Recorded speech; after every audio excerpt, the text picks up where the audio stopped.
What we're going to do now is we're going to break down our last dish. We're going to do the pan-roasted chicken breast. And in the process of pan-roasting the chicken breast, we're going to actually do what's called sear. Does anybody know what the term sear means? Seal? No, sear. Close? You close. What sear means is we're going to actually brown the chicken on the outside. Whenever you're doing chicken at home, you ever, pork chops or whatever you're frying at home, you ever lift it up and see if it's what? Brown on the other side? You just seared it. And the reason why it's seared is because it's not finished cooking. Once you get it brown and you lift it out, so I got a nice brown color on this one side, you can't serve that to me. It's still what? It's still raw. It's still raw. That chicken or pork chop or whatever you cook was seared. It's not cooked all the way. Searing is the first process, and then we're going to pan roast it inside, which we already got chicken pan roasted over. So you guys don't have to wait around for that chicken to actually roast. Okay? Also, after we sear the chicken, you're going to notice in the bottom of our pan, when you cook at home, it happens when you cook at home as well. It's going to be like little brown bits. You guys ever notice that? Those little brown bits in the bottom of the pan, they're actually called glaze. In English, it's called glaze. In French, it's called fond. Fond is short for foundation. It's telling you that it's the foundation for the sauce. Does that make sense?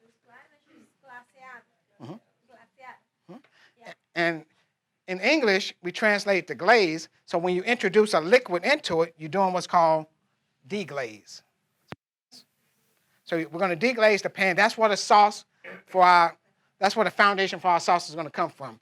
If we get a good sear on that chicken, it's going to leave some brown bits in there, and then we're going to introduce our chicken stock into it. It's going to give us a pretty good sauce. It's going to produce what's called sugo di arrosto, or sauce made from the roast of a chicken. The sauce was made from the roast of a chicken from the glaze when we pan roasted the chicken when we seared it. What we're doing now, when you do it at home, is we're heating up the pan by itself. That's actually called conditioning. So a lot of times you'll see on the cooking network, so chef will say, Emerald or whoever will say, I'm conditioning my pan. What he's doing is he's heating the pan up without anything in it. And then we will introduce the oil into it. Okay, you guys ready to sear? Okay, my student's going to step up. And what I'm looking for is I'm going to add the oil in the pan, and I want to see if the oil has a shimmer or a wave in it. If it has a shimmer or a wave in it, that tell you that it's time enough to actually put the chicken in there. Let me see it. Oh. At the other one. There we go. Then me and Mr. Eric going to both do it together. Oh.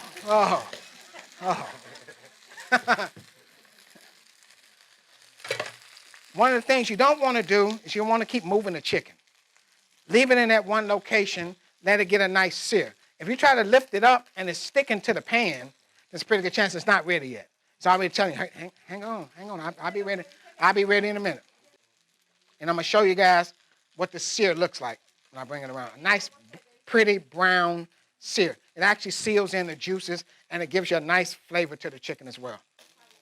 See how we're almost there, but not quite there. Can anybody see it? What you can do, you can move the oil around a little bit. No, don't move it around where it hit the fire and you burn your house down and like that. Just move it around and let it hit. And you should hear that sizzle. See that? But I want a nice brown sear on this one. And all we're doing, guys, is we're following your recipe step by step so you can see it visually. I'm a visual person, not really a written person. I read a recipe sometime and have a hard time figuring it out. But sometimes I go on YouTube or somewhere like that and actually watch somebody do a recipe. And then now I see what they were talking about. Does that make sense? Most people are visual people. What kind of heat did it tell you guys in the recipe to sear your chicken on? It can be medium or medium high. You don't want it too high because if you get it too high, if you scorch the chicken, it's going to taste scorched. Let me see it. Everybody hear it right here? Now I'm going to lift it up and see where we're at. Oh, look at that. See it? Oh, look at that beautiful sear. Get a little bit more seared. And then we're going to do the recipe for you guys in the pan right here, where we're actually going to drain off the fat like the recipe says, add in stock, garlic, whatever, toss it around, pasta, and then we're going to actually put the chicken in. So what we're going to do is we're going to take all the brown drippings in the bottom of the pan. Anybody remember what I told you that was called?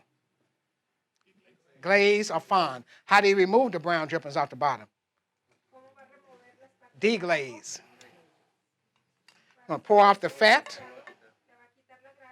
Now, all that flavor's in the bottom of this pan. How do we get it off?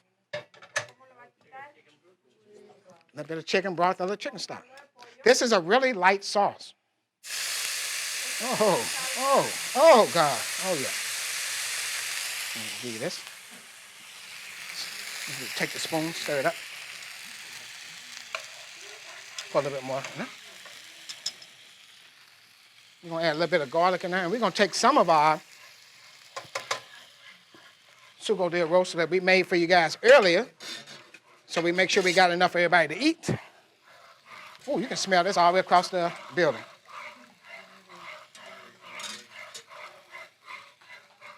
I add the garlic in. I'm adding a little bit of rosemary, like your recipe calls for.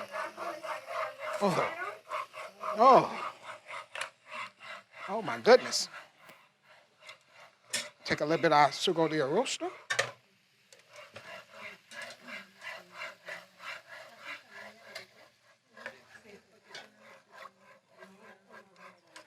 This is what's known as a pan sauce. You actually make the sauce from the pan. Then we'll take some of our whole grain pasta, which you'll see right here. It's actually veggie-based, made from vegetables. And you got whole wheat pasta. So you got whole grain and you got vegetable-based pasta. You're going to take it. Oh, God, look at that. Then you will take your chicken.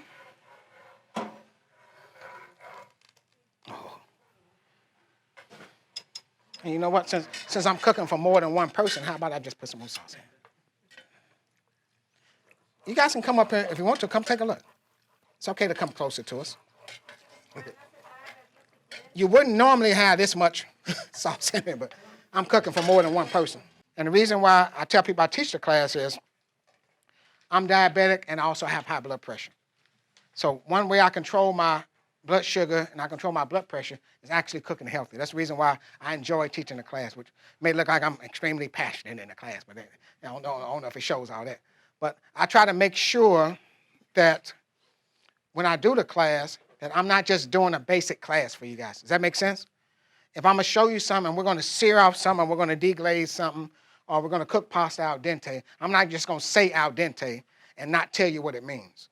I'm not going to tell you, I'm not going to just not, I'm show you searing and not tell you why you sear. Does that make sense? And what we did here is a very, very light sauce. Because all you did was you made sauce from the drippings in the bottom of the pan really, really light. So that's a really light, healthy sauce. In your recipe, it calls for deglazing with white wine. I left the wine out today because I didn't know if a lot of people actually drank the wine. But you gave up your time and you spent it with me today. So I make sure that I let you guys know how much I appreciate you gave up your time by making sure that when you come in here, I give you a thorough cooking lesson along with the healthy cooking class. Does that make sense? And I think we made it through, guys. And we got extra chicken and pasta, guys. We're not going to do anything with it, so you better come up here and grab you some chicken. Come up here and grab you some chicken and pasta. Thank you, guys.